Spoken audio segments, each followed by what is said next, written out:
Eh bien, bonjour à tous, on se retrouve une nouvelle fois pour un nouveau point lecture manga. Et aujourd'hui, on va parler d'une lecture que j'attendais énormément. Voilà, j'en attendais vraiment beaucoup. Et c'est les chefs-d'œuvre de Lovecraft par Gutanabe. Et on va commencer par celui qui hantait les ténèbres. Alors, qu'est-ce que ce manga vaut? On va voir ça ensemble et on va tout de suite commencer par les catégories. Et on va commencer par le scénario. Alors déjà, première chose à savoir, c'est que dans ce manga, celui qui hantait les ténèbres, il y a deux histoires. Il y a en première partie, je lis là, Dagon, voilà, qui dure pas très très longtemps, à peu près 50 pages je dirais. Mais le manga n'est vraiment pas long, hein, il fait moins de 200 pages. Donc c'est vraiment deux courtes histoires. Donc nous avons en premier lieu Dagon et après celui qui hantait les ténèbres. Alors je vais un peu parler de Dagon très vite fait. Alors on va suivre quelqu'un qui va où un navire s'est fait couler. Il était dans un bateau, il s'est fait couler et il est dans une barque et il va dériver sur une île. Voilà, je vous montre à peu près. Ça c'est la première page et sur cette île il va trouver un monolithe. Bon, je vais pas vous en dire plus parce que c'est vraiment très très court. Voilà, comme je l'ai dit, c'est moins de 50 pages. Donc je vais m'arrêter là, voilà, il va trouver un monolithe et après il va se passer des choses. Voilà en gros pour Dagon. Et après, à peu près à la 140e page, il y a celui qui hantait les ténèbres. Et là, on va suivre un écrivain et par sa fenêtre, il va être un peu hypnotisé par une église, une cathédrale qu'il voit au loin dans le village d'à côté en fait. Et il va être attiré par cette église. Je sais pas si c'est une église ou une cathédrale, je dirais une cathédrale parce que enfin, quand je le vois c'est assez grand.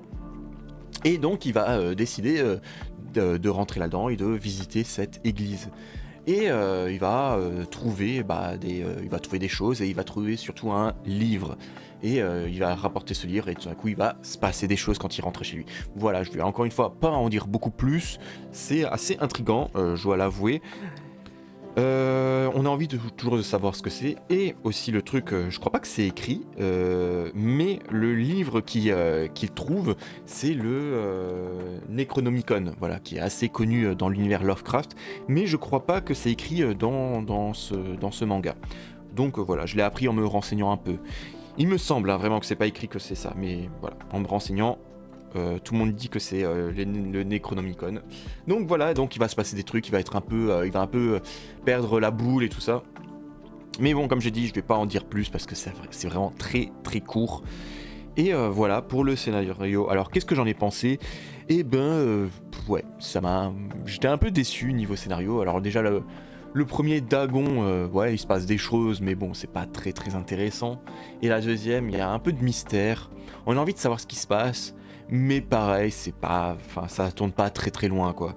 Il y a pas vraiment une grosse réflexion derrière, c'est juste des événements qui vont se passer, et ça se termine un peu sur une fin plus ou moins ouverte. En tout cas, voilà, un peu déçu par le scénario de ces deux histoires courtes. Après, je sais pas si ces deux histoires sont liées l'une dans l'autre. J'avais pas trop l'impression, même s'il y a des trucs un peu qui se ressemblent, mais bon, j'ai pas trop l'impression que ce soit lié. En tout cas, voilà, un peu déçu par le scénario de Dagon et de celui qui hantait les ténèbres. Et on va poursuivre avec l'édition. Alors, c'est édité chez Kiun. Voilà, c'est vraiment une très très belle édition avec ce simili-cuir. Vraiment, les pages sont de très bonne qualité. Vraiment. Après, je trouve que le prix va avec, quoi. Et je me suis renseigné et ça vaut 16 euros. Ce tome vaut 16 euros. Je trouve que c'est un peu excessif, vraiment, pour le contenu, quoi. Il y a que, je vais vous le dire ça en direct, il y a 160 pages très précisément. Ça veut dire que c'est moins long qu'un shonen classique. Et vraiment, je trouve que c'est pas très justifié les 16 euros. Un peu dommage là-dessus. Après, ça reste vraiment, comme j'ai dit, ça reste vraiment très très joli, ça rend vraiment très classe dans une mangatech, mais voilà, pour moi ça vaut plutôt 12 euros, je dirais, en neuf. Après, on peut les trouver facilement en occasion à moitié prix, donc je vous conseille plus de les prendre en occasion. Voilà, si vous les trouvez bien sûr. En tout cas, voilà pour l'édition, elle est vraiment très très bien, mais trop chère pour moi. Et on va continuer avec les personnages. Alors là, on a à peu près le même style de personnage dans les deux histoires. Voilà, C'est des personnes qui sont possédées, enfin pas possédées, mais hypnotisées, attirées par quelque chose qui un peu les obsède jour et nuit, que ce soit dans Dagon ou dans Celui qui hantait les ténèbres. C'est peut-être le lien qu'il y a entre ces deux histoires, je pense. Voilà, après j'ai pas grand chose à dire, voilà, ils sont plutôt intéressants, assez intrigants, ils sont souvent surpris. Voilà, j'ai pas grand chose à dire, c'est juste des personnages qui se posent des questions, qui sont obsédés par un truc, voilà, par le monolithe dans Dagon et par cette église, par l'écrivain, enfin dans Celui qui hantait les ténèbres, l'écrivain. Voilà, c'est un peu le lien qu'il y a entre les deux histoires. Et voilà, on va suivre un peu leur psychologie. Voilà, c'est un manga assez psychologique où on rentre plus ou moins dans la folie à la fin. En tout cas, voilà pour les personnages, j'ai pas grand chose à dire, c'est simple mais classique, vraiment. Ça va, j'ai plutôt bien aimé ces personnages en tout cas.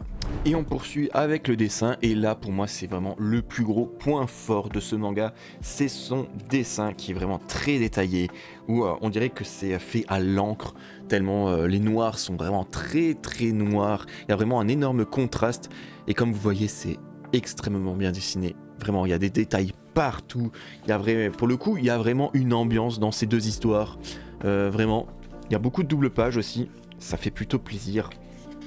Et vraiment, c'est pour moi le plus gros point fort de ce manga et par Gutanabe.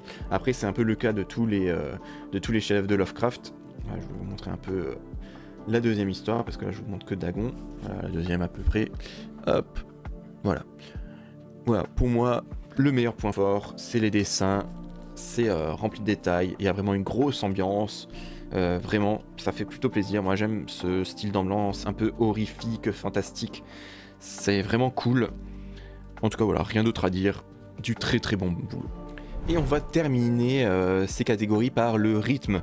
Alors, que vaut le rythme de Celui qui hantait les ténèbres ? Et ben, ça va extrêmement vite. Comme j'ai dit, il n'y a que 160 pages.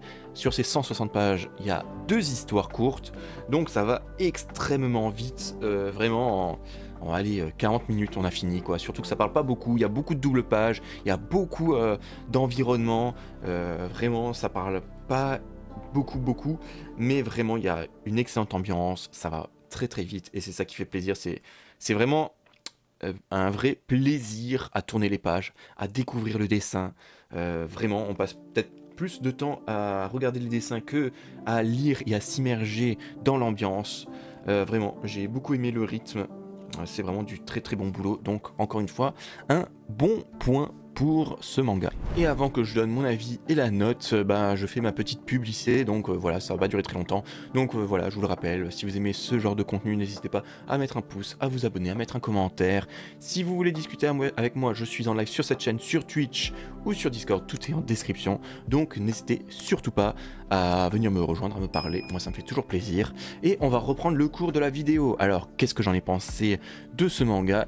Et pour moi, comme j'ai dit un peu, c'est un peu une déception ce manga, parce que j'en attendais énormément, et à part le dessin et le rythme, je trouve que l'histoire n'est pas assez prenante. Enfin, dans les deux histoires, c'est pas assez prenant, il n'y a pas assez d'intrigue, c'est pas assez développé, je trouve que c'est vraiment très très court. Voilà, pour moi c'est un peu le défaut de ce manga. Donc je peux pas trop vous le conseiller, surtout pour 16 €, vraiment, à part si vous les trouvez dans un lot, franchement, je vous conseille plus de les trouver dans un lot en occasion, parce que ça vaut pas très très cher, vraiment, on peut les trouver vraiment à moitié prix, donc voilà, je vous conseille plus de les trouver en occasion, et si celui-là fait partie du lot, voilà, prenez-le, c'est mine de rien, ça reste quand même assez bon, hein, voilà, c'est clairement pas mauvais. Si vous aimez l'ambiance, comme j'ai dit, un peu horrifique, fantastique, vous allez aimer ce manga, plus que le scénario ou les personnages en tout cas. C'est vraiment dans son ambiance qui tire son épingle du jeu, mais pour moi ça ne fait pas tout, quoi. En tout cas, voilà pour mon avis, et je vais vous donner la note. Et donc, quelle note j'ai donné au chef-d'œuvre de Lovecraft, Celui qui hantait les ténèbres ? Comme vous l'avez vu, c'est un peu une petite déception pour moi, et c'est pour ça que je vais lui donner la note de 6 sur 10. Voilà, pour moi c'est un peu moyen plus. vraiment, mais ne vous en faites pas, j'en ai lu d'autres et il y en a d'autres que j'ai adoré, vraiment, en tout cas beaucoup plus que celui-là. Donc voilà, pour moi c'est moyen plus. Et voilà, c'est déjà la fin de cette petite vidéo. J'espère qu'elle vous aura plu. Je vous souhaite à tous une très bonne journée, une très bonne soirée. Soyez gentils dans les commentaires, et l'esprit shonen, et clap de fin.